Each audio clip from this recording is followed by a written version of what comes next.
Muna zuwa wajen boka dan Tsula. Kar mu ta yanke saka. Alƙawari ɗaya nake so kamar in kuɗaɗen nan sun zo. Ni na gudanar duk abin da za a yi da kuɗin da masaniya ta. Haba Mudi, kai fa kafi ni son kai kuɗi.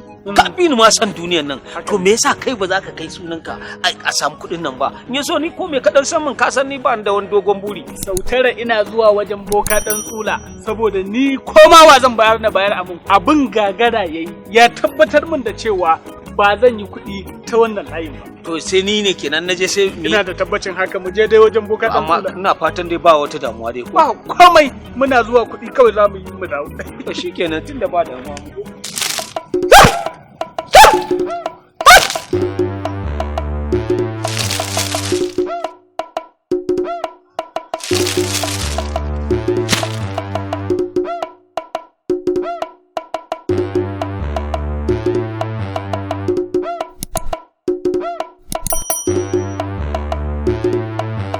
Boka ɗan Tsula, aljanu masu fuka-fuki su taimake ka. Dakata.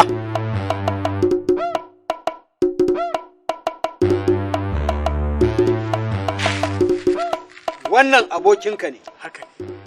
Kuma kuɗi yake so yayi. Ƙwarai shi kenan, haka ne.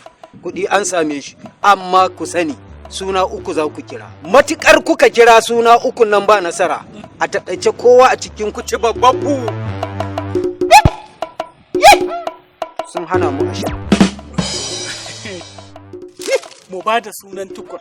Kwanan nan fa ya sai sabuwar mashin fa. Muna zaune a majalisa ya zo ya wuce mu. Kallon banza yake mana. Sunan shi. Allah. Tukur. Tukur! Tukur! Bai hau ba.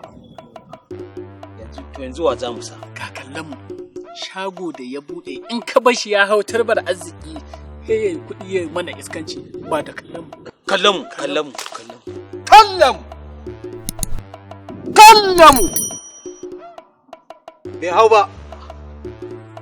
To kaga irin ta ai to yanzu wa kake so in sa saboda Allah gari. To wai kai baka da wani mutum makusanci aminin ka wanda ka fi so na kusa da kai? Haba, Mudi yanzu kana ganin wa Mudi!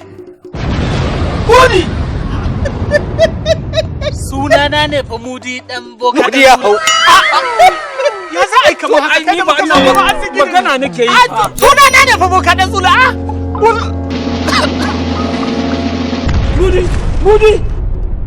Mudi dan Tsula. Kai!